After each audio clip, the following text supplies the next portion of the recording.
পিছনে আমরা দেখেছি, অতীতে দেখেছি আমরা মেয়র মহোদয়রা উদ্যোগ নিয়ে আমাদের আন্দোলনের ফলে তো উদ্যোগ নিয়েছে।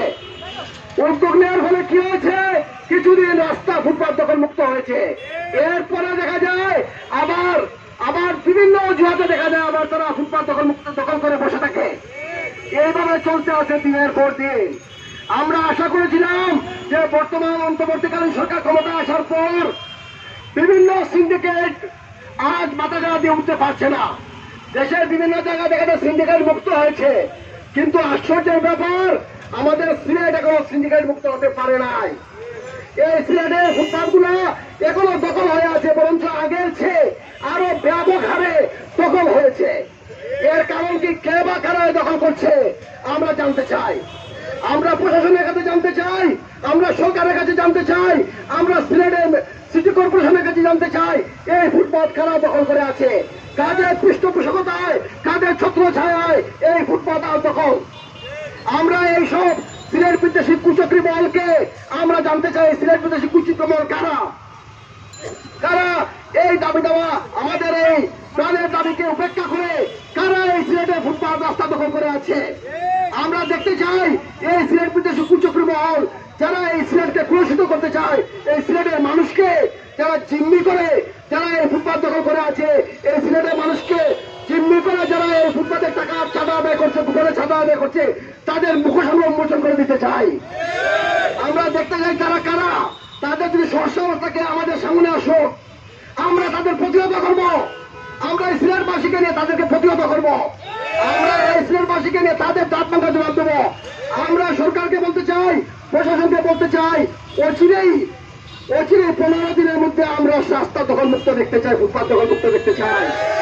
যদি আপনারা ব্যবস্থা না নেন, আমরা সিলেট কল্যাণ সংস্থা, সিলেট বিভাগ যুব কল্যাণ সংস্থা এই সিলেটবাসীকে নিয়ে আমরা সরাসরি উচ্ছেদ অভিযানে নেমে যাব।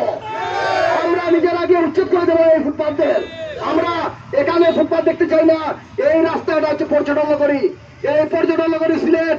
এই সিলেটে বাইরের ডিস্ট্রিক্ট থেকে শত শত হাজার হাজার মানুষ প্রতি সপ্তাহে আসে এই সিলেটে বেড়াতে আসে, তারা এই সিলেটে ফুটপাত দিয়ে চলাফেরা করে। কিন্তু এই ফুটপাত দখল মুক্ত হওয়ার কারণে তারা যেমন চলতে পারতেছে না, তারা যেমন অসুবিধার সম্মুখীন হচ্ছেন, আমরা যারা নগরবাসী, আমরা যারা শুধু নগরবাসী না, এই সিলেটে কোটি মানুষ যারা এই সিলেটের সাথে সংযুক্ত, তারা এই সিলেটে আসে, তারা ফুটপাত দিয়ে চলাফেরা করতে পারে না। এই ফুটপাতের কারণে আজ নগরবাসী অসুস্থ, সিলেটবাসী অসুস্থ, সমস্ত বাংলাদেশবাসী অস্বস্তিতে আছে আজকে এই ফুটপাতের কারণে। আমরা বলবো পৃথিবীর কোথাও নাই, পৃথিবীর কোথাও নজির দেখাতে পারবেন না যে ফুটপাতে দোকান নিয়ে বসে থাকে, ফুটপাত দখল। একমাত্র এই নজির বাংলাদেশে আছে, বিশেষ করে সিলেটে আরো বেশি। আমরা ঢাকাতেও এরকম দেখি না, কিন্তু সিলেটের মধ্যে আসলে দেখা যায় এই সিলেটের যে আধ্যাত্মিক পুণ্যভূমি, এই সিলেট নগরী হতো শাহপুরানের পুণ্যভূমি সিলেট, যেখানে আরো পরিচ্ছন্ন থাকার কথা, সেখানে দেখা যায় সিলেট নগরী আরো ব্যাপক হারে হকাররা বসে থাকে দিনের পর দিন, দিনে রাতে তারা ব্যবসা করছে, অবাধে ব্যবসা করছে। পুলিশ প্রশাসনের সামনে প্রশাসন দেখছে না। আমি বলতে চাই প্রশাসন তারা কেন দেখে না এগুলা, তারা কেন এগুলো ব্যবস্থা নেয় না আমরা জানতে চাই। তাহলে তাদেরও হাত আছে নিশ্চয়ই। তাদের যদি হাত থেকে থাকে, আপনাদেরকে প্রশাসনকে আমি বলতে চাই, আপনার যদি হাত থেকে থাকে আপনারা ন্যায় পাবেন না।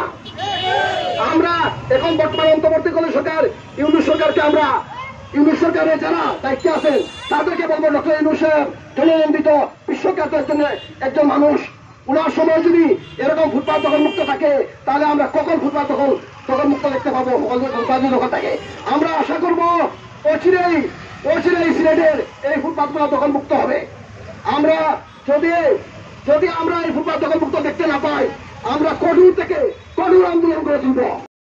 আমরা, আপনারা জানেন, আমরা সিলেটবাসী, এই সিলেট কল্যাণ সংস্থা যে দাবি নিয়ে রাস্তায় নামে, সেই দাবি আদায় না করে রাজপথ ছাড়ে না।